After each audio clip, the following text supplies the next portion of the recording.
G'day, my name's Konstantin and I'm the exec chef here at the Good Shed in Ballarat. Today we're going to do pass to plate. Rules are simple, 15 minutes per chef. After 15 minutes, we tag out. I'm the only one who's seen the ingredients, so I'm gonna get it started.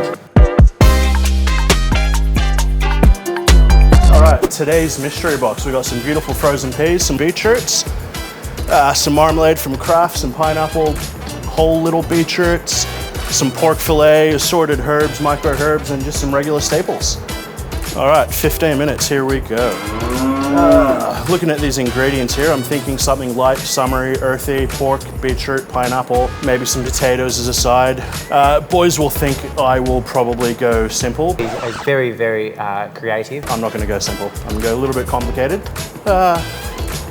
Thinking a pineapple, orange chutney, something of the like. Just a soft little saute on the onion itself.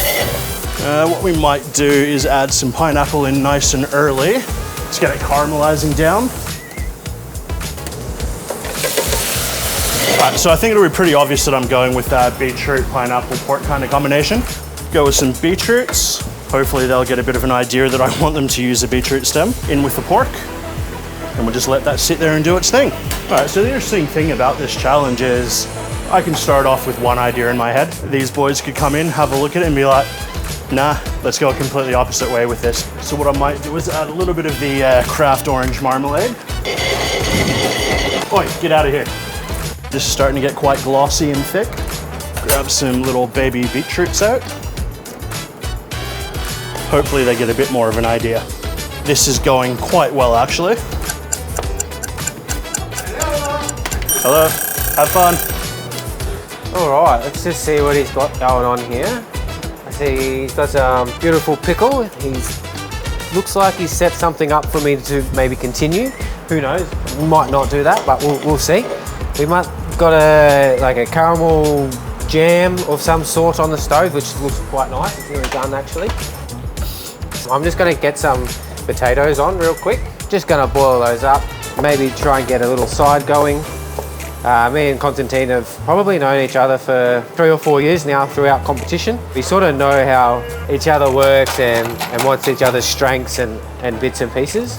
In about 3 or 4 minutes, I'm going to start searing off this pork. My pork! My pork's on fire. I will open up some peas and throw those in at the last minute to add to a salad. I'm just going to throw in a couple more of these. What I'm going to do is I'm just going to pour out a little of this juice and also add that into the puree.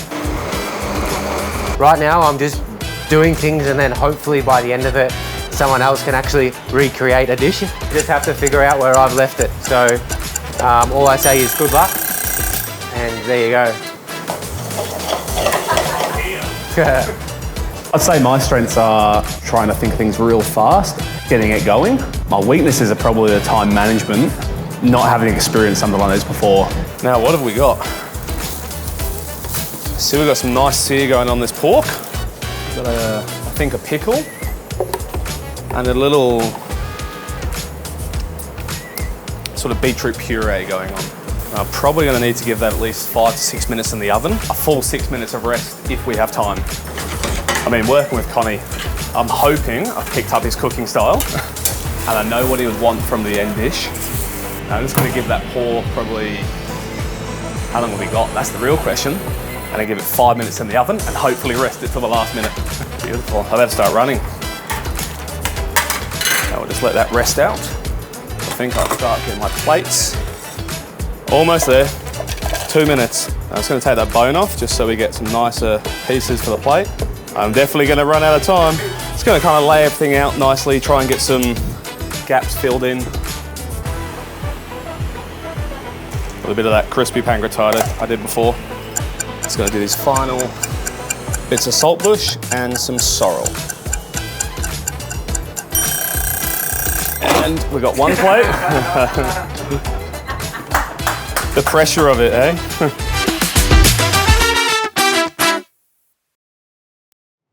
Service. Oh, that sounded hot. All right, I reckon I'm going to feed you. Uh-oh.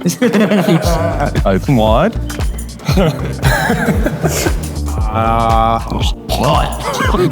So I taste pork, That's very good. the pineapple jammy salsa thing that I started. Is there a nectarine in that? Yeah, I threw a couple of nectarines in, just diced up like a chop. How did you envision this ending up when you started? Much of a muchness, I would say. Obviously, there's a lot of texture of beetroot on there. There's the pork on there. There's the pineapple jam. Obviously, it's got the nectarine through it, which adds another little bit of consistency, a bit of crunch, bit of flavor, a little bit of tartness to it. Yeah, so I think I probably had the toughest, I reckon. We couldn't just do pork, you know, we had to throw it aside. Yeah. So I had to come up with another side. I reckon I probably had the easiest because all I had to do was set up and leave hints all around the kitchen.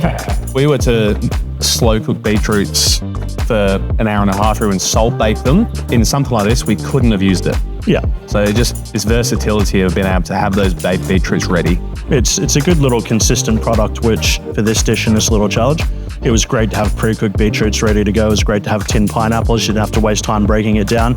And great to have the orange marmalade just to use that as a flavor base to carry the pineapple chutney / relish / jam / whatever we're calling it. So yeah, it definitely has its place in the kitchen.